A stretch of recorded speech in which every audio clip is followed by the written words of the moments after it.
Me and money, we went together real bad, okay? Y'all, so today we are going to get into money.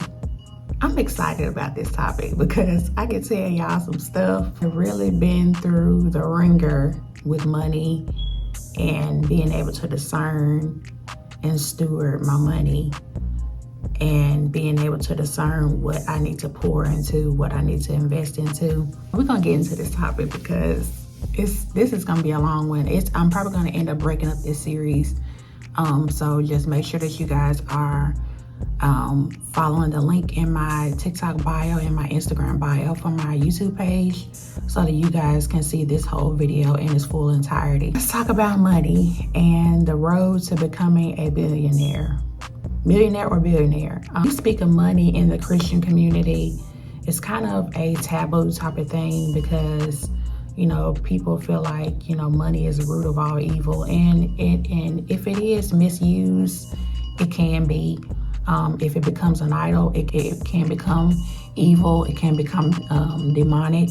With that being said, the Lord wants you to be wealthy. The Lord wants you to be successful. The Lord wants you to be fully established. He wants you to see you succeed. He wants you to set up that wealth and those platforms of wealth for your generation and for your bloodline. So you must be able to change your mindset as far as money. You cannot make money the root of your whole existence. Money is a tool.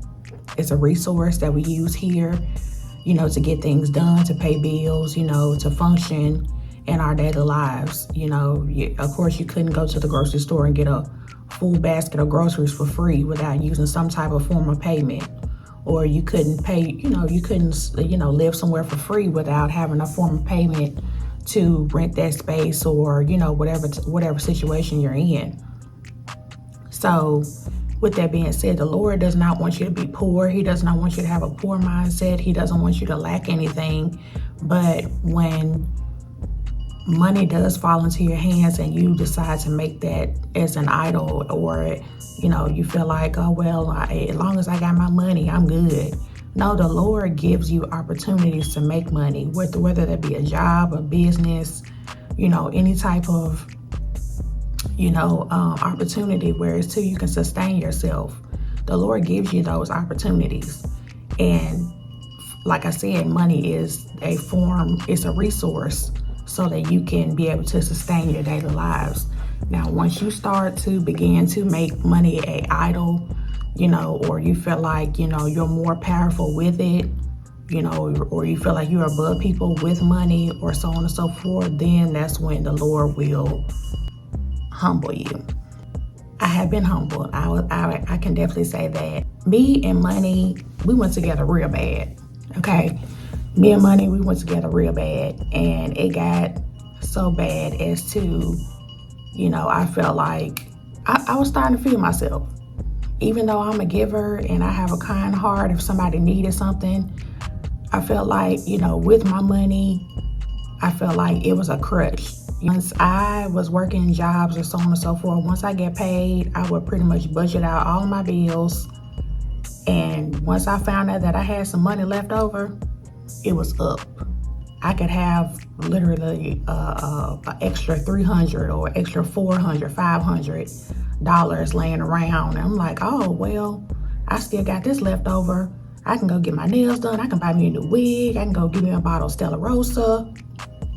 I can fill up my car.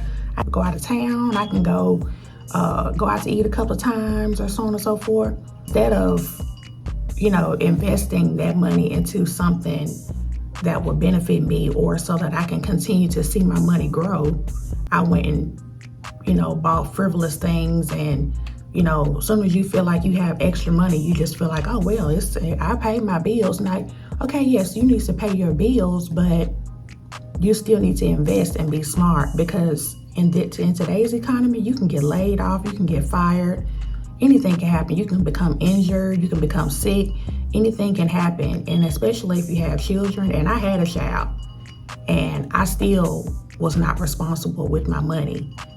And I made good money, I've had really, decent jobs, really decent opportunities, and I misused it. And when I tell you that spirit of mammon came on me so heavy and so tough, because literally it's like my hands, it's like money would come into my hands and then it would leave right then and there.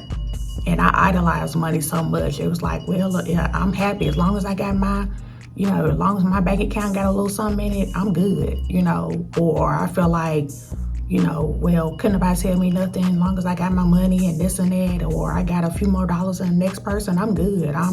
Can't nobody tell me nothing, so on and so forth. And that spirit came over me and it almost destroyed me. And the Lord pretty much humbled me, whereas to, he took my job away. He took this opportunity away from me. He took that away from me. And when you're left with nothing and you're having to rebuild everything and you're having to lean on him for everything as far as, your bills and what are you going to eat and so on and so forth, and having to depend on family and this and that, it's a real humbling experience, because everybody doesn't worship in idle money. We have billionaires out here that still wear Wrangler jeans and they still driving a Corolla. They have just they have to fix their mindset and realize that money is just a tool to help them get through life. And of course, with God by your side, he helps you get through life as well, and he's your full provider, because he's the one who provides you with those opportunities to make that amount of money. But when you are humble and all of that is stripped away from you and you're having to start from ground zero and work your way back up, it really changes your perspective on a whole lot of things. And it really opens up your eyes as to, what you could have been doing differently, to steward, what the Lord had placed in your hands, So I literally had to go through a whole deliverance process, whereas I had to rebuke and reject and renounce the spirit of mammon, the spirit of lack, the spirit of poverty. And when we say lack and poverty, it's not so much as, you being homeless in a cardboard box and, you drinking out of rivers with dirty water. That's not what lack and poverty is. It can be a mindset.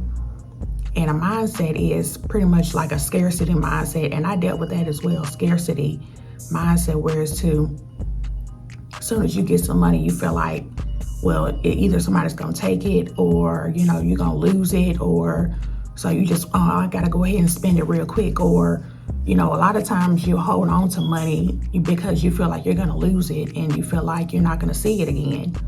But once you come out of that mindset and realize that the Lord wants you to be abundant, the Lord wants you to flow and overflow, he wants you to be supplied with oversupply instead of undersupply. So I had to reject and renounce those spirits of undersupply, scarcity mindset, lack, poverty, mammon spirit, because that's not, the will of God for our lives. He wants us to lean on him for full dependency, because soon, things are going to be changing again, and soon the US dollar may be non-existent.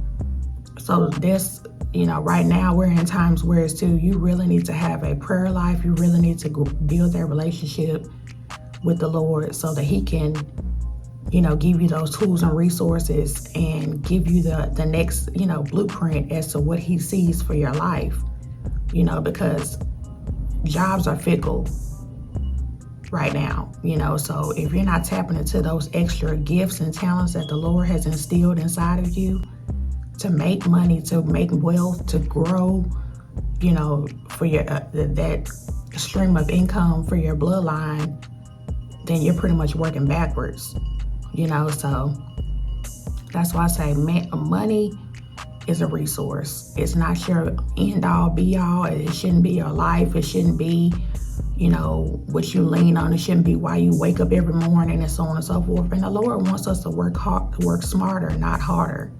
That is in the Bible. It's Ecclesiastes 10:10. The Lord wants you to work smarter, not harder.